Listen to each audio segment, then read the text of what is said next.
Breaking Jain news. Shri Ayush ji Jain ने श्रीनगर से पूछ रहे हैं, श्रीनगर से। मुनिश्री के चरणों में कोटि कोटि नमोस्तु। मुनिश्री, कश्मीर में आतंकवाद एक बार फिर से सिर उठा रहा है। आए दिन निर्दोष लोगों की हत्याएं आतंकवादियों द्वारा की जा रही है, जिससे मानवता पर संकट गहराता जा रहा है। ऐसे अमानवीय कृत्यों से कैसे पार पाया जा सकता है? क्या जैन धर्म की अहिंसा और करुणा के सिद्धांतों से इस स्थिति में कुछ सकारात्मक बदलाव संभव है? कृपया समाधान करें। अहिंसा से व्यक्ति अपनी आत्मा पर विजय प्राप्त कर लेता है। अहिंसा को ही शस्त्र बना करके महात्मा गांधी जी ने भारत देश को स्वतंत्रता दिलाई थी। अहिंसा एक ऐसा विचार है जो सामने वाले के हृदय को परिवर्तित कर देता है।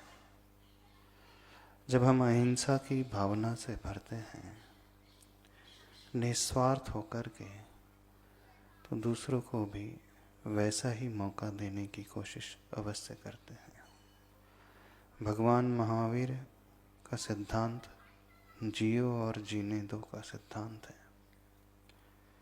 जैसे हम अपने लिए जीवन प्रिय मानते हैं, हम भी अपनी आयु प्रमाण जीना चाहते हैं, वैसे ही दूसरों के लिए भी हम वैसा ही मौका दें ताकि वे भी अपना जीवन सुव्यवस्थित तरीके से जी सकें। कश्मीर में विगत वर्षों में जो आतंकवादी की घटनाएं हुई थी, आतंक का तांडव था। बहुत सारे लोगों की निर्ममता से जो हत्या हुई थी, बहुत सारे स्थानीय लोगों को उन क्षेत्रों से पलायन करना पड़ा। वह निंदनीय कृत्य मानवता के ऊपर बहुत बड़ा कलंक है। आज पुनः वर्तमान में वे आतंकी घटनाएं फिर से अपना सिर उठाने लगी हैं। वे लोग पुनः ऊपर उठ कर के आने लगे हैं। कई बार ऐसा प्रतीत होता है, इस प्रायोजित ढंग से कुछ लोग अपने स्वार्थ को सिद्ध करने के लिए इस प्रकार की मुहिम चलाते हैं। कुछ देश अपने स्वार्थ को सिद्ध करने के लिए इस प्रकार से उकसाते हैं। सही तरीका तो है नहीं, लेकिन जब किसी को भड़काया जाता है, धार्मिकता को लेकर के बरगलाया जाता है, होना तो नहीं चाहिए। जैन धर्म महावीर भगवान को अनुसरण करने वाला, उन्हें मानने वाला, उन्हीं के सिद्धांतों को अपने जीवन में अपनाने वाला। यहाँ तो एक केंद्रीय जीव की भी रक्षा की जाती है। चींटी आदि छोटे मोटे कीड़े जो होके आते हैं, उन्हें भी बचा करके चला जाता है। पेड़ पौधों को भी जीव मान करके उन्हें भी सुरक्षित रखा जाता है। यहाँ तक कि पृथ्वी, जल, अग्नि, वायु सब अपने आप में जीव हैं। उन्हें भी उसी अपनत्व की भावना से देखा जाता है। होना तो यही चाहिए, लेकिन पंचम काल है, और पंचम काल में बोलबाला अहिंसा का नहीं, हिंसा का ही रहने वाला है। साधर्मी का नहीं, विधर्मी का रहने वाला है। ऐसे समय देश की सभी पार्टियां, सभी पक्ष विपक्ष मिलकर के देश के प्रति एकता की भावना से भरते हुए, मातृभूमि के प्रति बहुत सम्मान का भाव लाते हुए, जिस माटी में रह कर के जन्म लिया है, जिस माटी में रह कर के पले बड़े हैं, जिस देश का नमक खाया है, होना तो यह चाहिए उस देश की ही उन्नति के लिए सहयोग एक दूसरे से मिल कर के करें। ये तब संभव हो पाएगा सारे पक्ष और विपक्ष अपने व्यक्तिगत स्वार्थ को तज करके, वोटों की राजनीति को छोड़ करके नेशन फर्स्ट की पॉलिसी को अपनाएंगे। राष्ट्रीयता जहाँ प्रथम होती है वहीं इस प्रकार के कार्य हो सकते हैं, लेकिन जहाँ व्यक्तिता प्रथम आ जाती है, वैयक्तिक जीवन पहले आ जाता है, वैयक्तिक स्वार्थ पहले आ जाता है, वहाँ व्यक्ति सभी नीति न्याय को भूल करके अनीति और अन्याय का आलम्बन लेने लगता है। इस समय आवश्यकता है देश की सभी राजनीतिक पार्टियां, सारे लोग मिलकर के इस प्रकार से मिलकर के काम करें, तभी हम इस बहुत बड़े इस समस्या से ऊपर उठ सकते हैं। किसी भी धर्म में हिंसा को पहला स्थान दिया ही नहीं, चाहे वो जैन धर्म हो, चाहे हिंदू संस्कृति हो, चाहे मुस्लिम संस्कृति हो, चाहे क्रिश्चियन संस्कृति हो। पहला स्थान तो हमेशा मानवता को दिया जाता है, और भारतीय संस्कृति तो वसुधैव कुटुंबकम की नीति को अपनाने वाली है। भारतीय संस्कृति ने तो हर एक के लिए स्थान दिया है, शरण दी है, चाहे वो किसी भी जाति का हो, किसी भी धर्म का हो, किसी भी संस्कृति को मानने वाला हो, किसी भी पंथ को अपनाने वाला हो। यहाँ तक कि भारत में नहीं जन्मा है, दूसरे देश में जन्मा है और यहाँ आकर के उसने शरण पाई है। तो इतनी उदार संस्कृति भारतीय संस्कृति रही है। ऐसे समय उस धार्मिक भावना को याद करते हुए उन लोगों को भी हम याद करें, शहीदों को, बलिदानियों को, जिन्होंने इस देश की रक्षा के लिए, स्वतंत्रता के लिए कितने बड़े बलिदान दिए। अपने परिवार को नहीं देखा, छोटे छोटे बच्चों को नहीं देखा, देश की रक्षा के लिए अपना जीवन पूरा समर्पित कर दिया, वे अमर हो गए। उनके खातिर हमें सोचना चाहिए, मानवता पहले अपनाना चाहिए। तो जैन धर्म का सिद्धांत तो जीव रक्षा का सिद्धांत है, हाँ, पर उसमें थोड़ा समय लगता है। धैर्यता यदि हमारे भीतर हो तभी हम इसे इम्प्लीमेंट कर पाएंगे।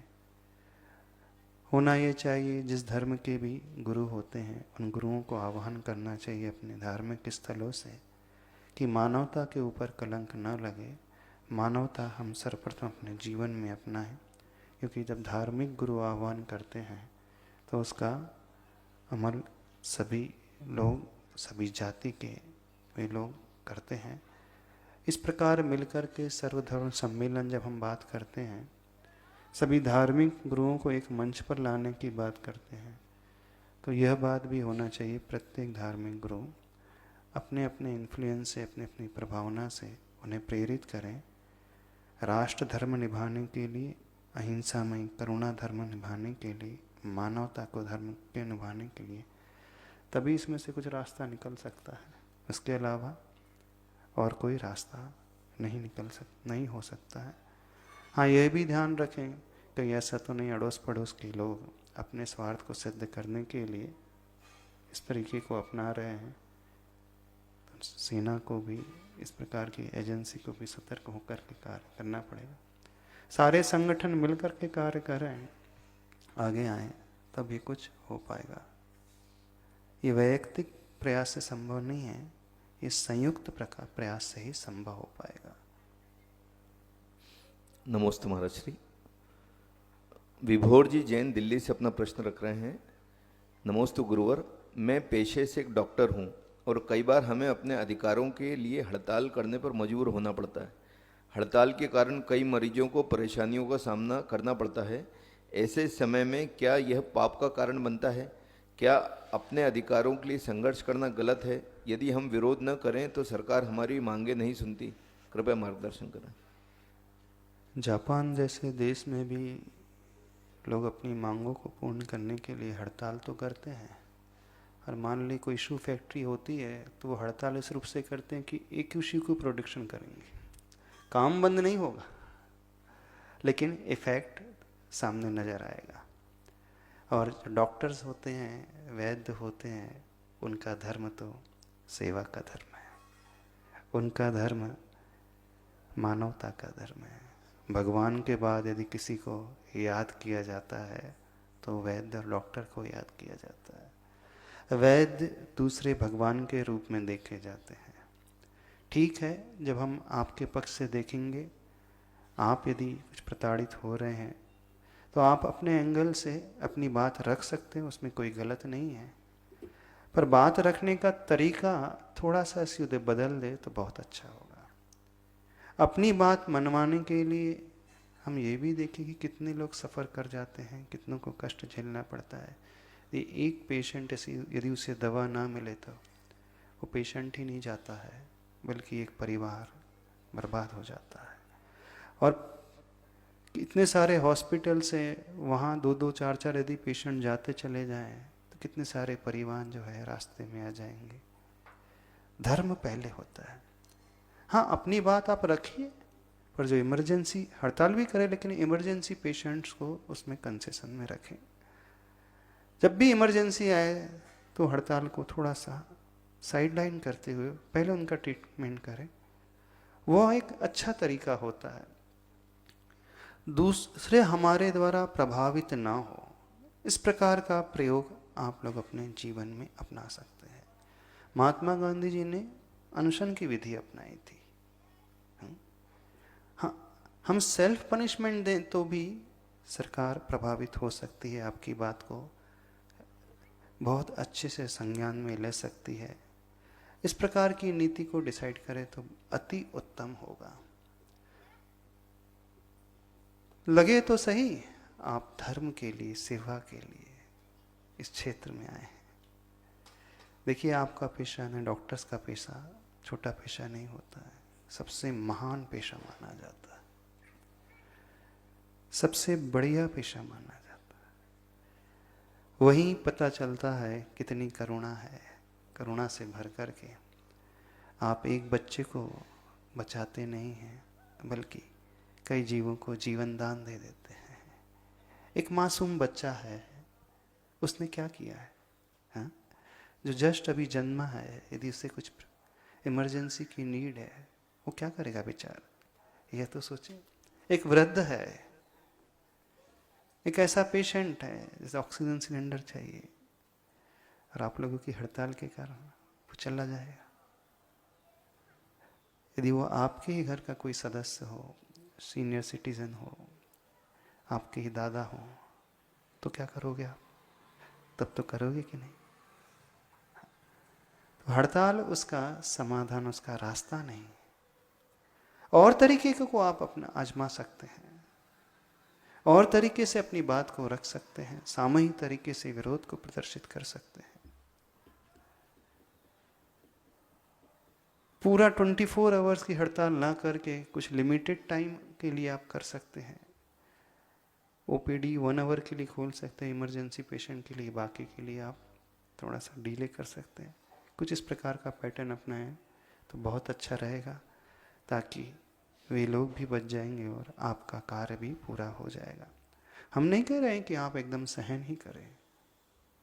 यदि आपके ऊपर अन्याय हो रहा है तो विरोध अवश्य करना ही चाहिए, बिल्कुल करें, लेकिन दूसरे पक्ष को बचाते हुए करें तो वह विरोध और ज़्यादा इफेक्टिव होगा। उन लोगों के ऊपर इसका प्रभाव और अधिक अच्छे तरीके से पड़ेगा। उन्हें सोचने पर मजबूर होना पड़ेगा। एक तरफ वे अन्य जीवों की सेवा के लिए आगे आ रहे हैं और सेक्रीफाइस भी कर रहे हैं, तो स्वयं चल कर के आपके पास आएंगे। और नीति निर्धारकों को भी, सरकार को भी ये सोचना चाहिए, बात कैसी भी हो, लेकिन जो सेवा धर्म में लगे हैं उन्हें पहला स्थान देखते हुए उनकी बातों को पहले समझने की कोशिश करना चाहिए। क्योंकि जो पढ़े लिखे हैं, समझदार हैं, वो यदि कुछ कह रहे हैं तो उनकी बात को लाइटली नहीं लेना चाहिए, गंभीरता से उनकी बात सुनवाई होना चाहिए। जैसे फास्ट ट्रैक्स कोर्ट बने हैं, ऐसे ही इन प्रोफेशन में जो रहने वाले लोग हैं उनके लिए फास्ट ट्रैक कुछ डिसीज़न अवश्य होना चाहिए, तब कुछ निर्णय निकल करके आ सकता है। तो प्रत्येक नेता, एमएलए, एमपीज का कर्तव्य है इस प्रकार से आप सोचें।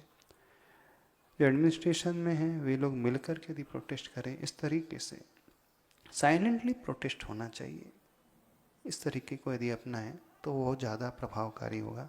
हमारा तो यह मत है।